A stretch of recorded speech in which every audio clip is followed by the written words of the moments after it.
ಕರ್ನಾಟಕ ಪ್ರದೇಶ ಕಾಂಗ್ರೆಸ್ ಸಮಿತಿ ವತಿಯಿಂದ KPCC SC ವಿಭಾಗದ ರಾಜ್ಯಾಧ್ಯಕ್ಷರಾದ ಆರ್. ಧರ್ಮಸೇನರವರ ನೇತೃತ್ವದಲ್ಲಿ ಕೆಪಿಸಿಸಿಯ ಕಚೇರಿಯಲ್ಲಿ ಭಾರತದ ಮೊದಲ ಪ್ರಧಾನಮಂತ್ರಿಗಳಾದ ಸನ್ಮಾನ್ಯ ಶ್ರೀ ಜವಾಹರಲಾಲ್ ನೆಹರು ಅವರ ಪುಣ್ಯಸ್ಮರಣೆಯ ಕಾರ್ಯಕ್ರಮವನ್ನು ಆಯೋಜಿಸಲಾಗಿತ್ತು.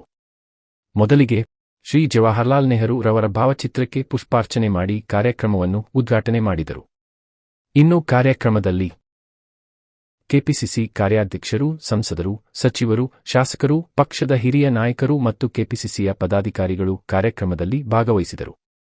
ಕಾರ್ಯಕ್ರಮದ ಕೊನೆಯಲ್ಲಿ ರಾಜ್ಯಾಧ್ಯಕ್ಷರಾದ ಆರ್. ಧರ್ಮಸೇನರವರು ಶ್ರೀ ಜವಾಹರಲಾಲ್ ನೆಹರುರವರ ಕುರಿತು ಮಾಧ್ಯಮ ಜೊತೆ ಮಾತನಾಡಿದರು. ಪುಣ್ಯಸ್ಮರಣೆ ಕಾರ್ಯಕ್ರಮವನ್ನು ಕರ್ನಾಟಕ ಪ್ರದೇಶ ಕಾಂಗ್ರೆಸ್ ಸಮಿತಿ ವತಿಯಿಂದ ಆಚರಣೆ ಮಾಡಲಾಯಿತು. ಮೊನ್ನೆ ಕೆ.ಎಚ್. ಸಾಹೇಬರು, ಎಚ್.ಎಂ. ರೇವಣ್ಣ ಸಾಹೇಬರು, ಮತ್ತು ಕಾರ್ಯಾಧ್ಯಕ್ಷ ಅಂತ ಮಂಜುನಾಥ್ ಭಂಡಾರಿ ಅವರು, ಸಲೀಂ ಅಹಮದ್ ಅವರು, ಮತ್ತು ರಾಣಿ ಸತೀಶ್ ಅವರು, ಇಬ್ರಪ್ಪ ಅಂತ ಎಲ್ಲರೂ ಕೂಡ ಆಗಮಿಸಿ ಇವತ್ತು ಅವ್ರನ್ನ ನೆನೆಸ್ತಕ್ಕಂಥ ಕೆಲಸ ಆಗಿದೆ. ನಾವು ಕೂಡ ಜವಾಹರಲಾಲ್ ನೆಹರು ಅವರು ಈ ದೇಶಕ್ಕೆ ಯಾವತ್ತೂ ಮರೆಯಕ್ಕಾಗದೇ ಇರತಕ್ಕಂಥ ಒಬ್ಬ ಪ್ರಧಾನಮಂತ್ರಿಯಾಗಿ ಕಾರ್ಯನಿರ್ವಹಿಸಿದರು. ಅವರ ತಂದೆಯವರು ಮೋತಿಲಾಲ್ ನೆಹರೂರವರು ಅವರ ಹಣ, ಆಸ್ತಿ, ಸಂಪತ್ತೆಲ್ಲವನ್ನು ಕೂಡ ಸ್ವತಂತ್ರ ಕಾಲದಲ್ಲಿ ತತ್ಕಲಿದ್ದಂತೆ ದೇಶಕ್ಕೋಸ್ಕರ ನೀಡುವಂಥವ್ರು. ಅದಾದ ನಂತರ ಅವರು ಜೈಲುವಾಸವನ್ನು ಅನುಭವಿಸಿದಂಥವ್ರು. ಹಾಗಾಗಿ ಜವಾಹರಲಾಲ್ ನೆಹರೂರವರು ಸರ್ವಕಾಲಿಕ ಕಾಂಗ್ರೆಸ್ಸಿನ ಮತ್ತು ಭಾರತ ದೇಶದ ನಾಯಕರಾಗಿ ಹೊರಹೋಗ್ತಾರೆ.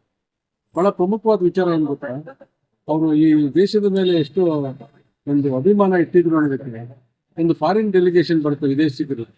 ಅವ್ರು ಹೇಳ್ತಾರೆ, ನೀವು ಆದ ನಂತರ ಈ ದೇಶದಲ್ಲಿ ಯಾರನ್ನು ಕೂಡ ನಾಯಕತ್ವವನ್ನು ಮಾಡ್ತಕ್ಕಂಥವ್ರು ಯಾರು ಕಾಣಿಸ್ತಾ ಇಲ್ವಲ್ಲ ಅಂತ ಹೇಳಿ ಅವ್ರು ಪ್ರಶ್ನೆ ಮಾಡ್ತಾರೆ. ಆಗ ಡೆಲಿಗೇಷನ್ ವಾಜಪೇಯಿ ಅವರು ಸಂಸದರಾಗಿ ಅಲ್ಲಿ ಇರ್ತಾರವರು. ಆಗ ಹೇಳ್ತಾರೆ, ವಾಜಪೇಯಿ ಅವ್ರನ್ನ ಕರೆದು ತೋರಿಸಿ, ಇವರು ಈ ದೇಶವನ್ನು ಮುನ್ನಡೆಸ್ತಕ್ಕಂಥ ಶಕ್ತಿ ಇದೆ ಅಂತ ಹೇಳ್ತಾರೆ. ಆಗ ಅವರು ಜನಸಂಘದ ಸಂಸದರಿರ್ಬೇಕು ಅವರು. ಸೊ ಇದು ಅವ್ರಿಗೆ ದೇಶದ ಬಗ್ಗೆ ಇದ್ದಂಥದ್ದು. ಇವತ್ತಿನ ಈ ಬಿಜೆಪಿಯವರು ಇದನ್ನೆಲ್ಲ ಅರ್ಥ ಮಾಡ್ಕೊಳ್ಬೇಕು. ಇವತ್ತು ಕರೆದು ಒಬ್ಬ ಕಾಂಗ್ರೆಸ್ ನಾಯಕ ಅಂತ ತೋರಿಸಿ ನಮ್ಮ ನಾಯಕರಾದಂಥ ರಾಹುಲ್ ಗಾಂಧಿ ಅವರಿಗೆ ಹೆಜ್ಜೆಜ್ಜೆಗೂ ಅವಮಾನಗಳನ್ನು ಮಾಡ್ತಕ್ಕಂಥ ಕೆಲಸವನ್ನ ಈ ಬಿಜೆಪಿಗರು ಮಾಡ್ತಾರೆ. ಅವ್ರು ಯಾವತ್ತೂ ಕೂಡ ದೇಶದ ಹೆಸರಿನಲ್ಲಿ ಹೇಳ್ತಾರೆ, ಮಾತನಾಡೋದು ವೇದ ಅಂತ ತಿನ್ನೋದು ಬದನೆಕಾಯಿ ಅಂತಾರಲ್ಲ, ಆ ಥರದ್ದು ಬಿಜೆಪಿ ಅವ್ರು ಮಾಡ್ತಕ್ಕಂಥದ್ದು.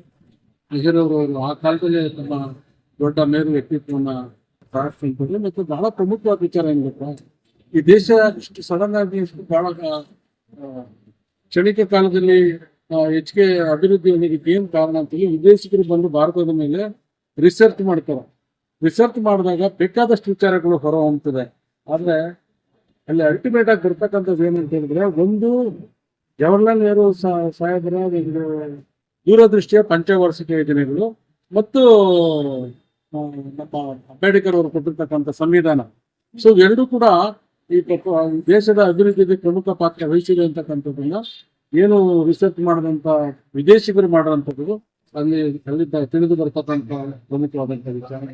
ಸೊ ಹಾಗಾಗಿ ಇವತ್ತು ಈ ದೇಶದಲ್ಲಿ ಯಾವುದೇ ಒಬ್ಬ ಪ್ರಧಾನಮಂತ್ರಿಗಳು ಕೂಡ ಆಗದೇ ಇರೋಷ್ಟು ಕಾರ್ಖಾನೆಗಳನ್ನ ಈ ದೇಶದಲ್ಲಿ ಕೊಟ್ಟಿದ್ದಾರೆ. ಅದರಲ್ಲೂ ವಿಶೇಷವಾಗಿ ನಾವು ಕರ್ನಾಟಕದವ್ರು, ಬೆಂಗಳೂರಿನವ್ರು ನೆನೆಸ್ಬೇಕು.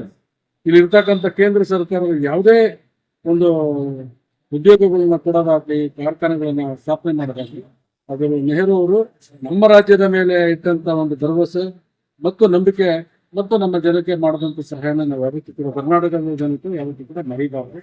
ಸೊ ಅವ್ರಿಗೆ ಸರ್ವಕಾಲಿಕ ನಾಯಕರಾಗಿರ್ತಕ್ಕಂಥ ಮಾನ್ಯ ಜವಾಹರಲಾಲ್ ನೆಹರು ಸಾಹೇಬರವರಿಗೆ ಕರ್ನಾಟಕ ಪ್ರದೇಶ ಎಸ್ಸಿ ಕಾಂಗ್ರೆಸ್ ಸಮಿತಿಯ ಪರವಾಗಿ ಮತ್ತು ಭಾರತ ರಾಷ್ಟ್ರೀಯ ಕಾಂಗ್ರೆಸ್ಸಿನ AICCಯ ಕೋಆರ್ಡಿನೇಟರ್ ಆಗಿ ನಾನು ಯಾವತ್ತೂ ಕೂಡ ನಾನು ನೆನೆಸ್ತೀವಿ ಅವರ ದೇಶಗಳನ್ನು ಏನಿಸ್ತೀವಿ ಕಾಂಗ್ರೆಸ್ ಪಕ್ಷ ಅಂತ.